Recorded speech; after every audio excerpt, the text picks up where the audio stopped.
भागवत कर सकते हैं। भागवत करने का अधिकार सबके लिए नहीं है महाराज। ना ही ऐसा है कि आप सोच रहे हैं कि ब्राह्मणों के लिए अधिकार मिला है, तो ये गलत बात है।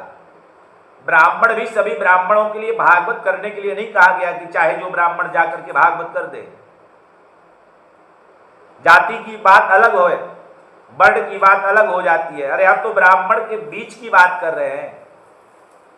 सब ब्राह्मणों के लिए भागवत करने के लिए शास्त्र अनुमति नहीं देता है। भागवत में स्पष्ट रूप से महात्म्य में लिखा है, वो आप मिला करके देख लीजिएगा।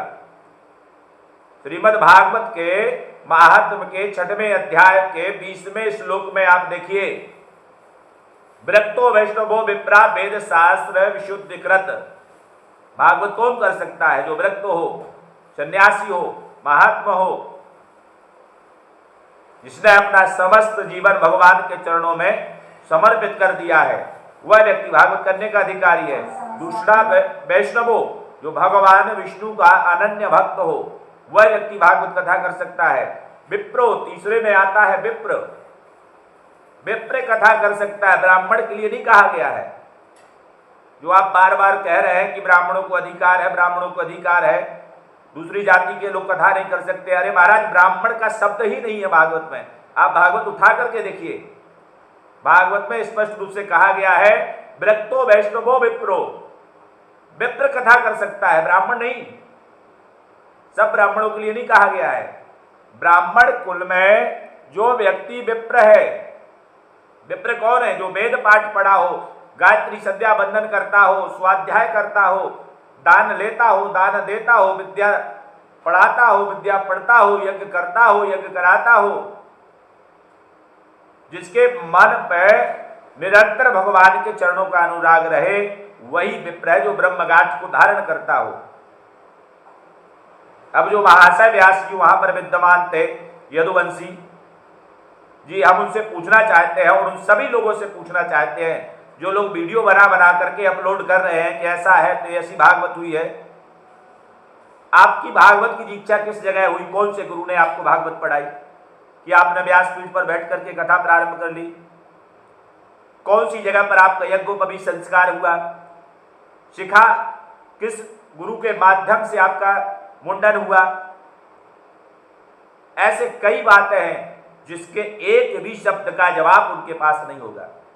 ढोल मंजीरा गाना गाने से भागवत नहीं हो जाती है कि चार संगीत वालों को बैठा करके 4 गाना गाने के बाद में इधर उधर की कथा कह के हो गई भागवत। भागवत को समझने के लिए आपके लिए भागवत में स्वयं प्रवेश करना पड़ेगा। इसमें 18,000 श्लोक है और 18,000 श्लोक अपने आप में सभी शंका का समाधान करते हैं। किसी भी प्रकार से आपकी कोई शंका नहीं रहेगी। भागवत स्वयं कहती है, दृष्टांत कुशलो धीरा वक्ता कार्यो निष्ठा। भागवत करने वाला कुशल दृष्टांत देने वाला होना चाहिए किसी भी प्रकार से। और सप्त दिवसीय कथा जो कही गई है, उस कथा में भी कहा गया है कि महाराज सब कुछ हो, व्यक्ति पढ़ा लिखा हो, सब कुछ है, संपन्न है, परंतु विष्णु दीक्षा विहीनानाम नाधिकारा कथा श्रवे।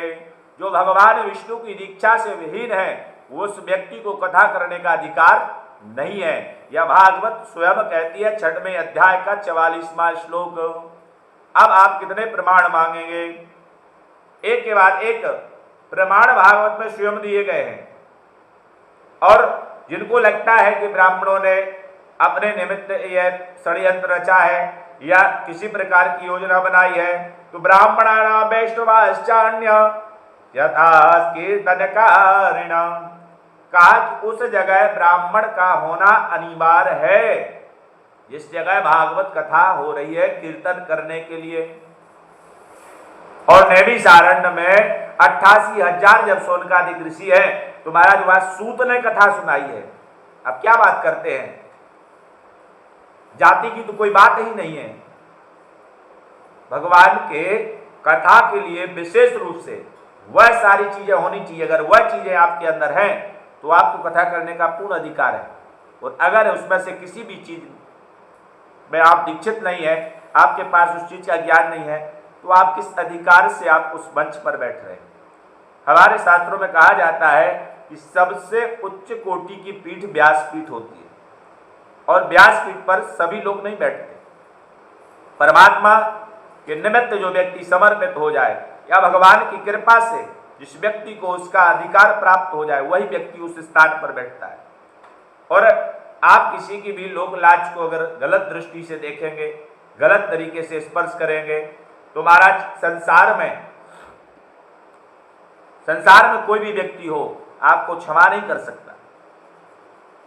अगर आप उस जगह कथा करने गए तो संपूर्ण कथा का सबसे पहला व्यवस्था यह है, कोई भी यजमान अगर कथा कराता है तो महाराज वो कथा पहले व्यास से संबंध करता है।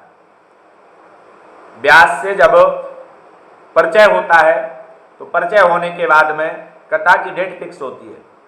डेट फिक्स होती है तो नाम व्यास जी का बैनर में लगता है, होर्डिंग लगती है, चिट्ठी कार्ड लोग छपवाते हैं, जैसी सामर्थ्य होती है वैसा कार्य करते हैं। उसके बाद कथा शुरुआत होती है और 7 दिन तक कथा चलती है।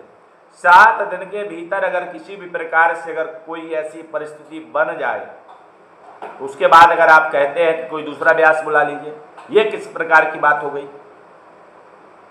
पूरा रायता आपने फैला दिया, उसके बाद आप कहते हैं कि जिसको चाहे उस व्यास को बुला लीजिए। यह महाराज आप किसी के यहाँ उसका कल्याण करने गए हैं कि आप वहाँ व्यवसाय करने गए हैं।